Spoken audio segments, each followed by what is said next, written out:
Assalamualaikum warahmatullahi wabarakatuh. Selamat pagi, salam sejahtera untuk kita semua. Salam merayu, salam untuk saudara semua yang ada di dalam maupun di luar negeri. Mudah-mudahan berbahagia. Sedang untuk yang baru sakit ya, mudah-mudahan diberi kesembuhan yang lebih cepat. Dan yang bekerja, beraktivitas, mendapat rezeki yang banyak dan berkah. Amin. Ya, tadi malam kita semua udah lihat laga antara Indonesia dengan Laos dengan banyak kejadian, banyak drama dan hasilnya kurang maksimal. Kita juga terasa agak tidak enak ya, tidak merasa permainan yang fair play ya. Tapi apapun alasannya itu sudah berjalan. Jadi kalau kita lihat Piala AFF ini ibarat itu maraton yang gas terus, minim istirahat ya. Kalau kita lihat jadwal terbilang mepet ya, memang sangat dikeluhkan oleh para peserta ya. Kalau mepet tapi masih satu tempat atau satu negara itu nggak apa-apa lah. Ini udah mepet terus masih OTW lintas negara ya. Istilahnya ya tahu sendiri betapa ya, remuknya badan ya. Kasarannya ya seperti dialami oleh timnas Indonesia.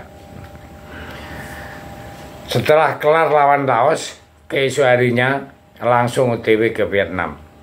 Dan minggu udah main habis main balik lagi ke Solo buat lawan Filipina. Tentu saja kebijakan AFF ini bahkan mendapat kecaman dari media-media asing ya, karena menganggap pemain ibaratnya robot. Dan pihak AFF juga dikecam lantaran VAR yang digunakan diakui oleh banyak pihak enggak terlalu berjalan maksimal. Sesuatu yang kemudian membuat AFF mau tak mau harus melakukan peninjauan kembali agar kedepannya Piala AFF itu enggak semakin ditinggalkan. Ya, jadi Piala tahun ini kayaknya lebih banyak dramanya ya, daripada turnamen yang sebelumnya dianggap sebagai turnamen luar biasa khususnya oleh pihak tanah air. Kini ya seperti itulah. Jadi AFF itu dianggap sebagai ajang tarkam berlabel Mortal Kombat. Ya begitulah. Kita nggak mengada-ngada dan di laga Indonesia lawan Laos kembali lagi banyak tackle-tackle keras ya, serta aksi yang yang dilakukan oleh pemain Laos, tapi luput dari pengamatan wasit. Ya memang ada juga momen pemain Indonesia melakukan tackle keras ya, seperti apa yang dilakukan oleh Marcelino, tapi yang dilakukan pemain Laos wah ngeri-ngeri gimana ya. Jadi yang di sini ya, apa yang dialami oleh Rafael Strauss serta Muhammad Ferrari di laga kali ini ya, jika Rafael nyaris kena cedera fatal akibat tackle dari belakang pemain Laos ya, dan Ferrari mengalami kejadian ya luar biasa juga dengan apa yang dialami oleh Marcelino ya.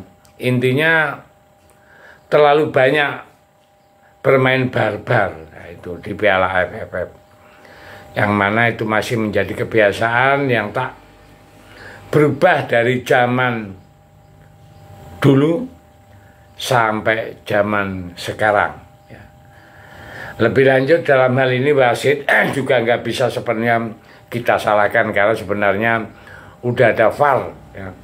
Yang jadi masalah VAR ini di Piala AFF ini dirasa masih kurang optimal, sehingga itu membuat wasit sedikit banyak sulit untuk mengambil keputusan, yang mana itu juga sudah diakui oleh wasit ya. Ketika laga Indonesia melawan Myanmar, seperti misalnya ya, kejadian yang dialami oleh Asnawi di kotak penalti. Yang jadi sorotan adalah gol ketika Laos yang menurut banyak pihak bolanya sudah out duluan, dan memang di cuplikan lambat bola tampak udah keluar. Namun masalahnya hanya dilihat dari satu sisi angle, sedangkan belum tentu dari angle yang lain. Bola udah keluar seperti apa yang pernah terjadi di gol Jepang ke gawang Spanyol pada Piala Dunia tahun 2022 ya. Dan karena itulah mungkin ini masih akan jadi perdebatan ya. Walaupun di sisi lain harus kita akui juga kalau Indonesia mainnya jelek banget ya. Ya kita harus fair play. Dan di laga lawan Laos tadi malam, terutama lini tengah, ya mohon maaf ya, harus kami sampaikan kalau Arkan Fikri beneran tidak maksimal dalam menjalankan perannya. Ya mudah-mudahan dia bisa belajar ke depan dengan melihat ini semua kembali lagi jadi starter dengan kondisi yang betul-betul baik. Pertanyaannya, masa harus terus tergantung dengan Ivar Jenner yang kita punya main yang bagus ya, atau pemain lainnya ya. Jadi ini harus betul-betul jadi PR Sintayong, harus segera diperbaiki ya, agar supaya kedepannya tidak seperti ini compang camping nggak jelas ya. Nah, pria jadwal media Vietnam juga mengakui kalau mereka sangat diuntungkan dengan jadwal aneh dari AFF ya. Sebab apa? Laga melawan Indonesia ya, dibandingkan tim Garuda yang habis dari Myanmar langsung main lagi lawan Laos di Solo, besoknya langsung OTW ke Vietnam. Alhasil di sisi fisik Vietnam sudah unggul duluan karena dia sudah nggak main kan. Dan Indonesia hari ini sudah persiapan berangkat ke Vietnam. Tidak ada istirahatnya. Sementara Vietnam sudah istirahat dari hari Selasa. Ya. Nah ini jadwal gimana? Koplak namanya AFF. Atau memang sengaja dibuat supaya Indonesia memang hancur di AFF. Dari dulu seingat saya Indonesia itu masalah di AFF ini banyak sekali drama-dramanya. Jadi ya sudahlah, ini kita nggak bisa ngomong panjang kali lebar kasusnya AFF.